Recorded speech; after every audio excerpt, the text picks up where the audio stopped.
고요. 또 제가 은혜를 받는 시간입니다.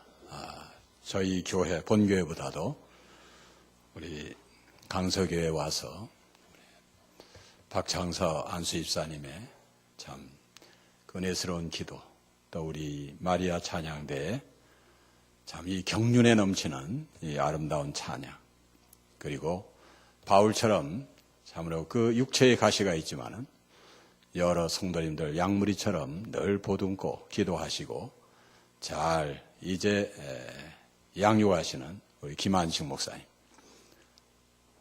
이러한 모든 분들을 제가 오늘 이 본당에 처음 들어와서 느끼는 그러한 기분, 또 목사님 아들로서 열심히 찬양을 또 지도하는, 인도하는 귀한 일꾼들을 보면서 이 교회는 이제 희년이라고 하니 참 희년다운 아주 건강한 교회, 하나님이 기뻐하시는 교회, 또 아름다운 교회, 앞으로 무한한 잠재력을 가지고 있는 그런 교회가 될 것이다. 이러한 생각을 합니다. 네. 아멘이 그냥 나오네요. 제가 좀 흉을 봤으면 아멘이 안 나올 텐데, 우리가 세상에는 비판, 불평, 흉 이런 것은 누구나 다 할 수 있습니다. 누구나 다 할 수 있어요. 우리 재직이라면 우리가 한마디의 이 비판이나 불평이나 흉보다도 10마디의 칭찬, 격려, 이런 것들이 우리 재직의 재직다운, 또 재직의 자질이라고 이렇게 볼 수 있겠습니다. 우리 북한산 사령팀의 또 한 멤버인 김성호 교수라고 있습니다. 그 교수가 이제 지난번에 우리 커피숍에서 만나서 이제 얘기를 하는데, 그 커피숍 건너편에 지금도 크리스마스 추리가 있어요. 그 출입문에. 그러면서 그걸 보고 하는 얘기가 아니고 자기가 다른 집에 갔는데 역시 크리스마스 추리가 아직 그대로 남아있다 그러더라고요. 그래서 자기가 뭐라고 그랬냐면, 벌써 이렇게 크리스마스 추리를 해놨냐고 굉장히 부지런하시네요. 이렇게 얘기했다고 그래요. 그러면 뭐 김 교수가 몰라서 그러겠습니까? 듣는 사람도 기분 나쁘지 않습니다. 벌써 알아듣고 저희가 빨리 치우겠습니다. 뭐 이렇게 치우라고 한 얘기 아닌데 벌써 아직도 10달이나 남았는데 이렇게 빨리 크리스마스 추리를 여기다 설치해놨느냐. 듣는 사람이 굉장히 기분 나쁘지 않습니다. 우리가 같은 말을 해더라도 늘 돈가홍상, 다홍치마라는 말이 있습니다만, 늘 우리 성도들이 만날 때, 또는 성도들이 믿지 않는 이러한 사람들을 만날 때 이 격려하고 칭찬하고 좋은 말을 한다는 것, 이것은 습관이 돼야 됩니다. 또 연습해야 되고 또 훈련을 해야 된다. 타고난 분도 계시지만은 그러나 누구나 할 수 있다 이겁니다. 그래서 이러한 것을 이제 우리가 늘 재직으로서 기도하면서, 말씀 보면서, 말씀은 거울이라고 그러잖아요. 말씀 속에 나와 있는 여러 인물들을 보면서 그들의 장점을 우리가 닮아가는, 이런 것이 소중하다고 보겠습니다.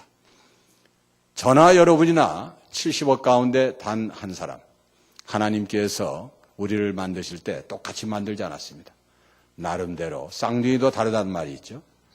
하여튼 신묘막측하게 하나님께서 우리들을 만드셨고, 서양인이든 동양인이든 뭐 빈부 귀천 유무식을 남녀노소를 따지지 않고 모두가 다 참 하나님의 형상대로 아주 특별하게 지음받은 그러한 존재다. 아직은 지금 예수를 안 믿어도 그 사람도 마찬가지입니다. 우리는 이미 예수님을 영접하고 예수를 믿고 있지만 이 땅에 70억이 모두가 다 하나님의 사랑스러운 존재다. 그 가운데 나는 참으로 아무 공로도 없지만은 예수님께서 내게 참으로 성령님을 통해서 믿음을 주시고, 그리고 그 믿음으로 말미암아 하나님의 자녀가 되고, 하나님의 자녀가 된 특권이 뭡니까? 우리는 살아도 주를 위하여 죽어도 주를 위하여 이렇게 살겠다고 약속하고 다짐하지만 실제로는 그렇지 못합니다. 그럼에도 불구하고 우리를 그 믿음 하나 보시고 영원한 나라, 저 천국에 우리를 이제 영원토록 살도록 보장해 주신 분. 돈도 받지 않습니다. 우리 생명이 얼마나 소중하고 값비싼가, 이런 것을 우리가 아셔야죠. 이 땅의 모든 생명은 다 귀하고 모든 생명은 값으로 따질 수 없는 그러한 가치를 가지고 있다. 더더욱 우리들은 예수 그리스도를 믿음으로 말미암아 주님의 영이 우리와 함께한 더욱 귀한 존재다. 이 말씀을 왜 드리냐면, 이런 자부심과 긍지를 가지고 살라게. 비록 내가 가난해도 상관없습니다. 비록 내가 건강하지 못해도 상관없어요. 비록 내가 사회적인 지위가 낮다 하더라도 상관없습니다. 반대로 돈 있고 건강하고 지위가 있고 권력 있고 이런 예수군 그리스도인들은 더더욱 하나님께 영광 돌릴 수 있는 그러한 놀라운 일들을 감당해야겠죠. 근데 나는 가난하기 때문에, 나는 사회적인 지위도 낮기 때문에 나는 아무것도 드릴 것이 없다, 나는 아무것도 할 것이 없다, 자조 섞인 그러한 말씀을 하지 마시고, 나는 나대로 있는 그들의 모습으로 하나님께 영광 돌릴 수 있고 하나님의 기쁨이 될 수 있는 이러한 삶을 살 수 있다는 그런 자의식, 그러한 자부심, 그런 긍지를 가지고 살 때에 강석교회의 모든 이 재직들은 다 이미 그러한 긍지를 가졌으리라고 봅니다. 이 교회는 이제 희년의 답을 100주년이 될 때 엄청난 그러한 변화와 하나님께서 놀라실 정도의 이러한 교회로 변화하고 부흥하고 발전하리라고 확신하는 것입니다. 어제 소치올림픽, 이제 우리가 기대하던 쇼트트랙 그 선수 심석희, 지금 세화여고 2학년 17살의 어린 나이입니다만 그래도 세계 이러한 스타가 되어 있어요. 쇼트트랙의 여왕이라고 불리죠. 1000m에서 은메달에 머물렀습니다. 그래도 잘한 겁니다. 이 석희는 7년 전 아버지 심교광, 51살 심교광 씨와 단둘이 서울 생활을 시작했습니다. 7세 때 강원도 강릉에서 취미로 스케이트를 시작한 이 딸이 운동에 재능을 보이자 아버지 심 씨가 딸 뒷바라지에 전념하기로 결심했습니다. 그래서 다니던 직장을 그만두고 20년간 해야 되는 직장이에요. 이거 그만두기가 그렇게 쉬운 일은 아닙니다. 그러나 딸을 위해서 아버지는 그 직장을 그만두고 아무 연고가 없는 서울에서 찜질방을 전전하면 남성복 판매, 중고차 매매, 닥치는 대로 일을 해서 딸의 훈련 비용을 댔다고 합니다. 2012년 중학생 신분으로 국가대표 선발전에서 우승을 차지한 심석희는 ISU 국제빙상연맹 시즌 월드컵 시리즈에서 금메달 10개, 또 올 시즌은 9개를 따내는 이러한 쾌거를 이루었습니다. 보통 선수들이 165cm 안팎인 대비해 아버지의 키 181cm를 물려받은 심석희는 현재 175cm의 장신입니다. 게다가 유연성과 지구력이 뛰어나 막판 스피트에서 강점을 보이는 이러한 선수라 괴물 여고생 심석희라는 별명을 가지고 있습니다. 무서운 성장 뒤에는 아버지 심 씨의 눈물겨운 헌신이 있었다는 것입니다. 희년이 있기까지 이 강석교회에는 참으로 눈물겨운 그러한 눈물의 씨앗들이 여기저기서 있었다는 그 사실을 우리는 늘 아셔야 되는 것이죠. 아버지 심 씨는 딸을 위해 3번 이사했습니다. 7년 전 강릉에서 서울로, 5년 전과 3년 전에는 각각 강동구에서 전셋집을 옮겼습니다. 딸의 훈련장인 서울 송파구의 한국 최대 아이스링크에 좀 더 가깝게 다가가기 위해서 이렇게 3번 이사했습니다. 그래서 이것을 보고 맹모 삼천지교, 맹자의 어머니가 이 아들 맹자를 잘 키우기 위해서 참 무덤가에서 또는 시장터에서 또는 학교 근방으로 이사한 것처럼 바로 이 심석희의 아버지, 참으로 이 심교광 씨는 신부 삼천지교라는 이러한 신생아를 만들 정도로 이제 이 딸을 위해서 3번씩이나 이 이사를 하면서 딸의 뒷바라지를 했다는 것이죠. 7년 전 참으로 강릉에서 떠난 이 딸은 우리가 보시는 대로 훌륭한 세계적인 선수로 지금 크게 되었습니다. 아버지 심교광 씨는 바로 이 심석희의 등불이 되는 것입니다. 이후 석희는 아버지에게 앞으로 등불이 될 것입니다. 이제 메달을 많이 따고 또한 국가에서 주는 여러 가지 장려급이라든가 또는 여러 가지 광고 수익이라든가 이젠 고생 끝, 이제는 나기 시작되는 그러한 시점에 있다고 볼 수 있겠습니다.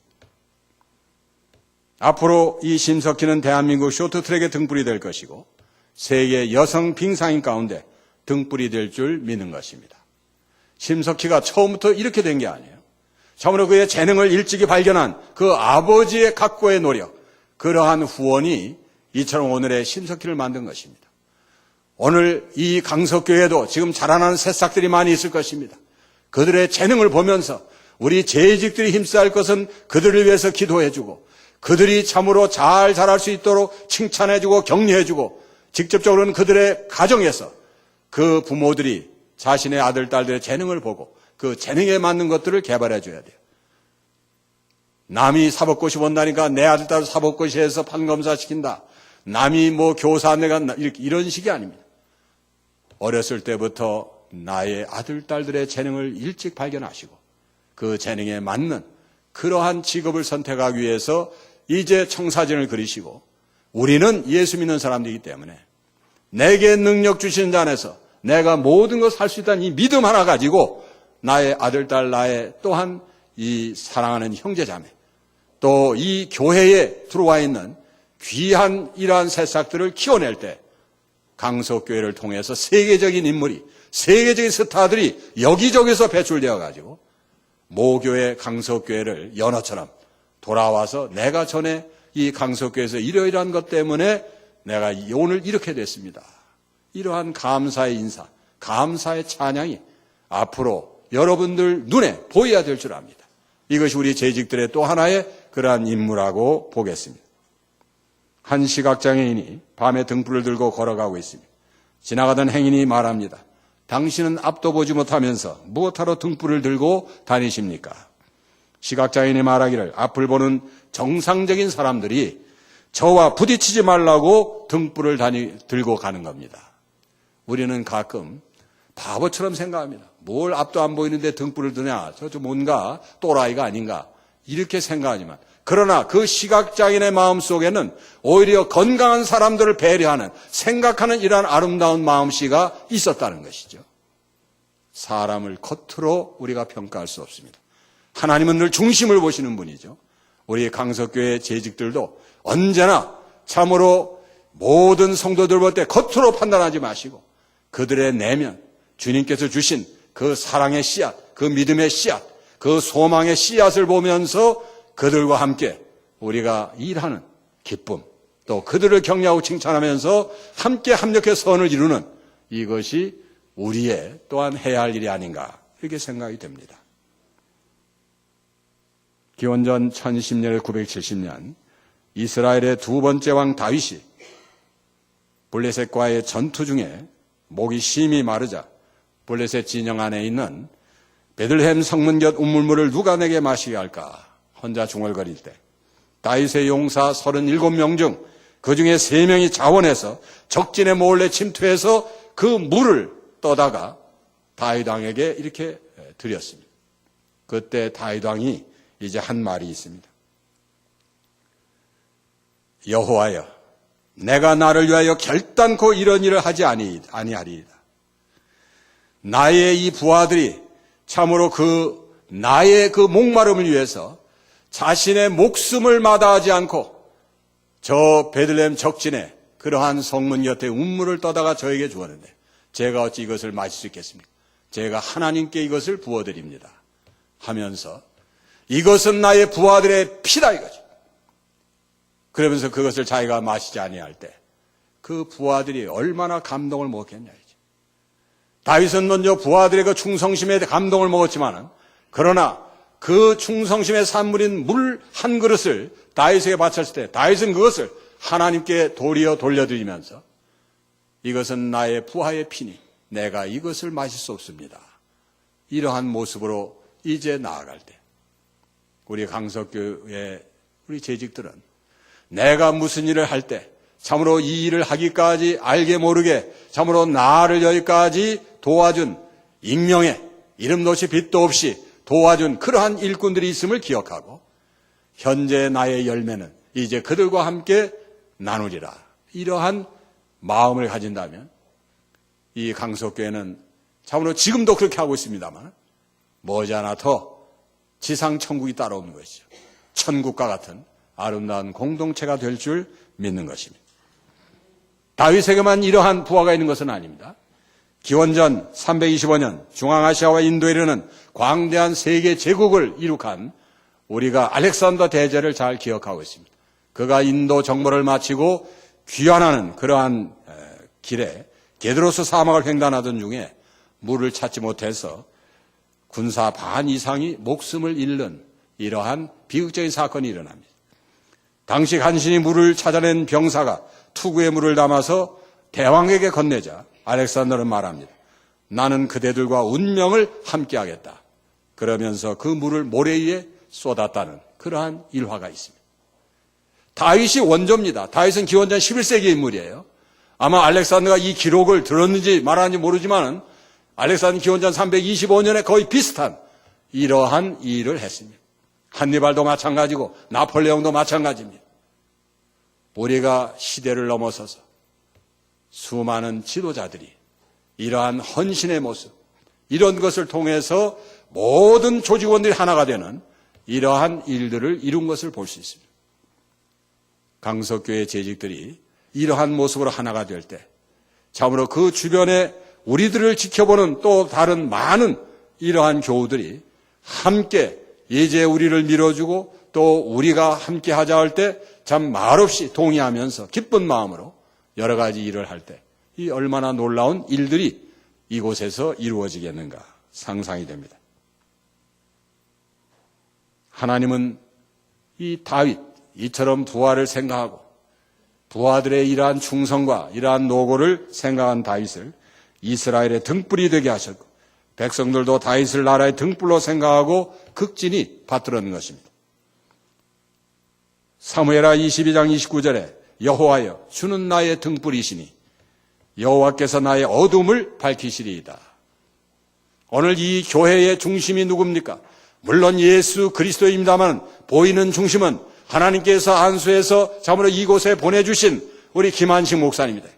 김한식 목사님이 강석교회의 등불이 돼서 목사님은 우리 교회의 등불입니다. 너도 나도 이 등불을 중심으로 해서 함께 협력해 나갈 때 이 교회는 부흥하지 말래도 부흥하고 주변의 많은 교회들에게 선한 영향을 줄 수 있는 그러한 아름다운 교회가 될 수가 있는 것입니다. 참빛이여 등불이신 하나님을 의지할 때 주께서 그의 길을 밝히시고 그를 이끌어 주시는 겁니다. 요한복음 8장 12절 나는 세상의 빛이니 나를 따르는 자는 어둠에 다니지 아니하고 생명의 빛을 얻으리라. 주님을 따르고 주님을 순종하는 자에게 어둠에 다니지 아니하고 생명의 빛을 얻겠다고 약속합니다. 이사야 49장 6절 내가 너를 이방의 빛으로 삼아 나의 구원을 베풀어서 땅끝까지 이르게 하리라. 우리 모두가 다 이방의 빛이 되어서 복음 전파의 산 증인들이 되어서 땅끝까지 이르러 하나님께 기쁨을 드리는 그러한 일꾼이 될 수 있는 것입니다. 마태복음 5장 14, 15, 16절에 너희는 세상의 빛이라 산 위에 있는 동네가 숨겨지지 못할 것이요 사람이 등불을 켜서 말 아래 두지 아니하고 등경 위에 두나니. 우리가 이러한 그 말이 있습니다. 뭐 쌀을 되는 이러한 鉄박이 있는데 그 안에다가 등을 이렇게 해놔봐야 등의 역할을 못하죠. 등은 이제 등대에다 올려놔야 됩니다. 등경에다가 이렇게 올려놔야 방안이 밝아지고 공간을 밝히는 것입니다. 그래서 등경 위에 두나니 이러므로 지만 모든 사람에게 비치느니라. 이같이 너희 빛이 사람 앞에 비치게 하여 그들로 너희 착한 행실을 보고 하늘에 계신 너희 하나님께 영광을 돌리게 하라. 내가 하나의 등불이라면 내 등불을 감추지 말고 숨겨놓지 말고 꼭꼭 뭐 숨바꾸질 하듯이 그러지 말고 내 사람됨 그리스도께 내게 주신 그러한 자원 그러한 또한 재능 은사 이런 것들을 가지고 참으로 널리 봉사하고 섬길 때에 결국은 이것을 통해서 수많은 사람들이 유익을 얻고 또한 구원의 그러한 반열에 들어설 수 있는 기회를 얻을 수 있는 것입니다. 등불은 모두의 희망이요 생명입니다. 우리는 등불 같은 삶을 살아야 그만큼 세상이 좋아집니다. 우리 모두가 가장 소원해야 할 꿈이 있다면 내가 어느 곳에 가든지 내가 있음으로 하여 그곳에 희망이 생기는 꿈일 것입니다. 그러면 사람들이 말할 것입니다. 당신만 보면 희망이 생긴다고. 당신만 보면 용기가 샘솟는다고. 당신만 보면 살맛이 난다고. 내가 소위 재직 정도가 되면 이 정도의 어떠한 그 말을 들을 수 있어야 된다.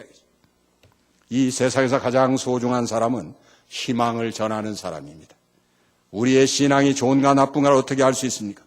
내가 어떤 생명이든 한 생명에게 절망을 주고 상처를 주면 그건 나쁜 것입니다.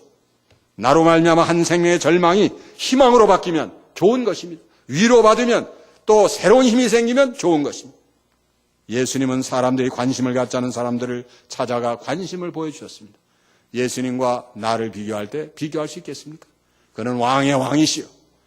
그는 2000년 전에 이 땅에 사람으로 오셨을 때 사람을 섬기는 종으로 오셨어요. 그러면서 어떠한 수많은 일들을 했습니까? 그 일을 비교할 때 나는 부끄럽죠. 쥐구멍이라도 있으면 들어가고 싶은 그러한 심정입니다. 그런데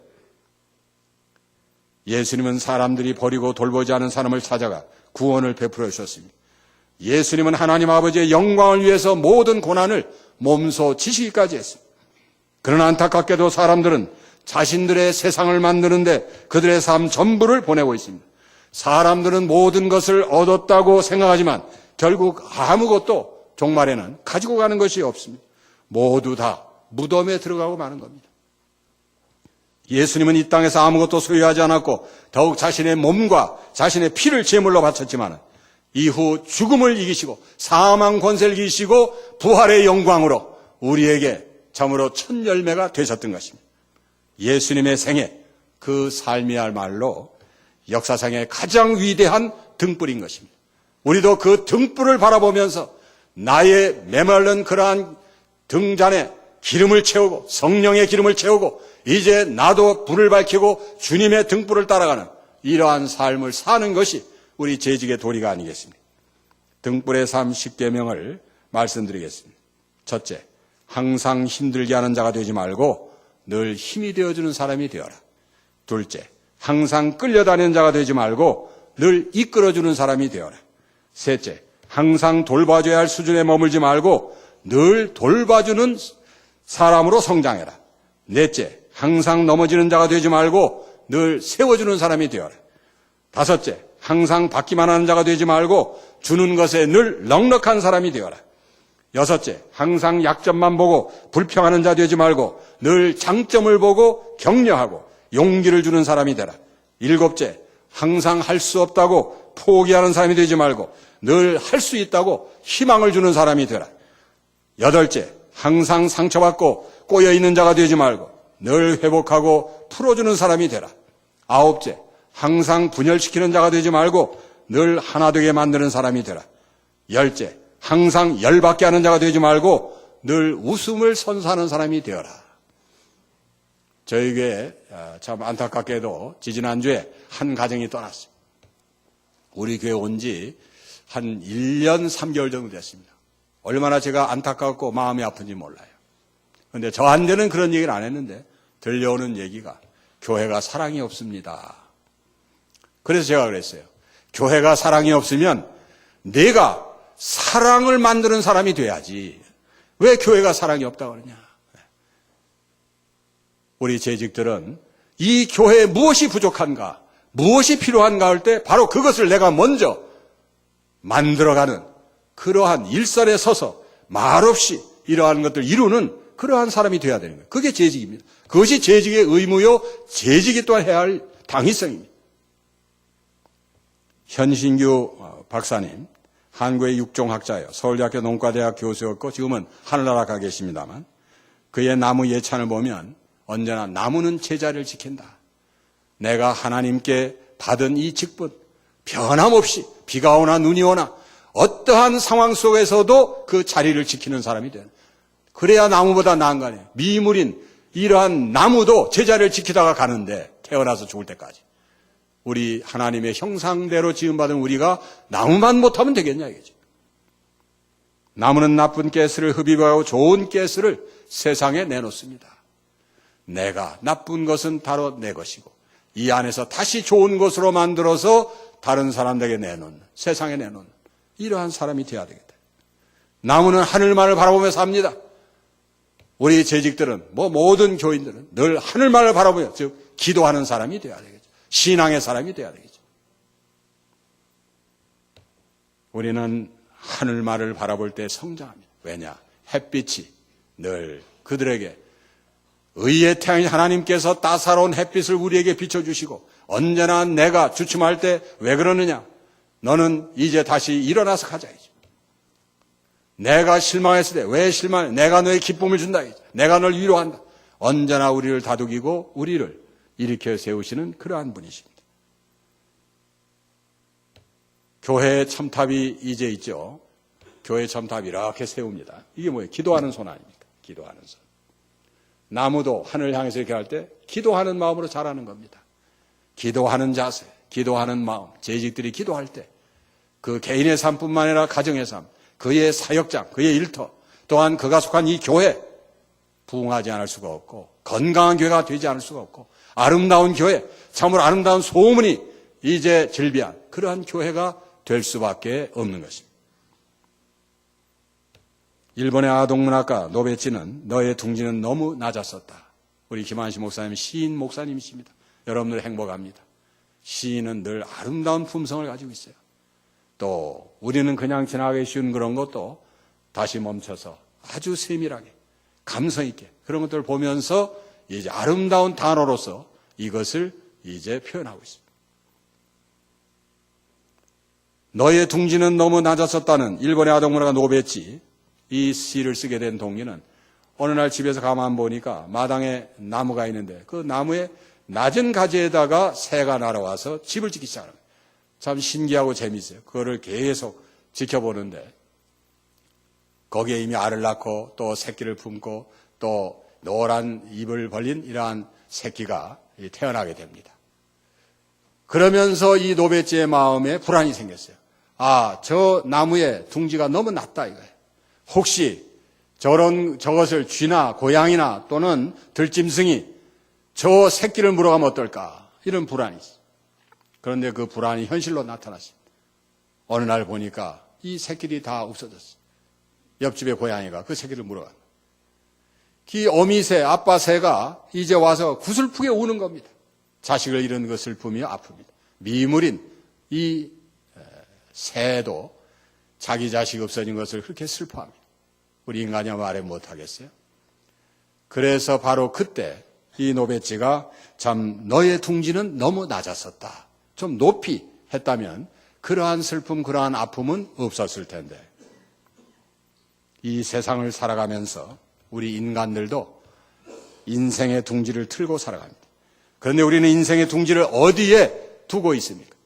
앞에 새처럼 우리들의 둥지가 너무 낮은 데 있는 것은 아닙니까? 우리들의 가치관이 너무 세속적이고 낮은 단계에 머물러 있지는 않습니까? 우리네 인생은 옛날이나 지금이나 또 앞으로도 동일합니다. 태양이 달이 될 수 없고 개나리가 진달래가 될 수 없듯이 우리의 힘든 인생은 우리의 마음과 힘으로 바꿀 수가 없습니다.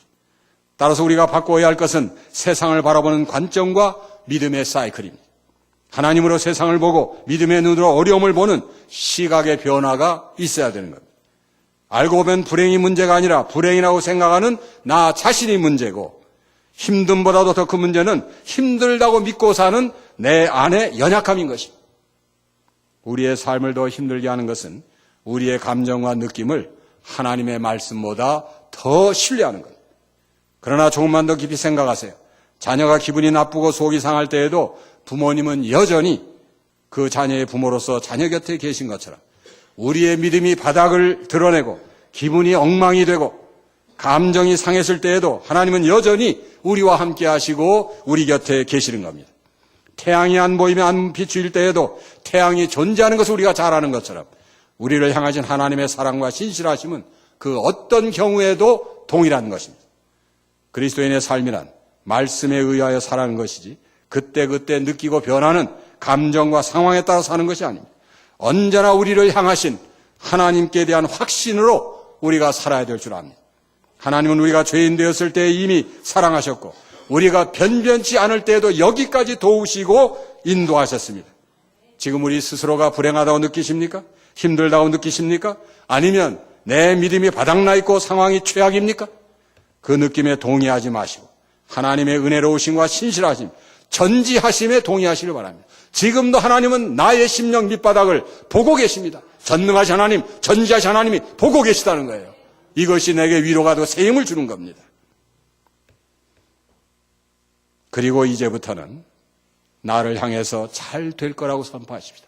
하나님이 도와주시니 잘 될 거야. 나는 그래도 축복받은 인생이라고 힘주어 말해보세요. 추운 겨울을 지나서 따뜻한 봄이 오고 산고의 진통을 겪은 후에 축복의 생명이 태어나는 것을 잘 알지 않습니까?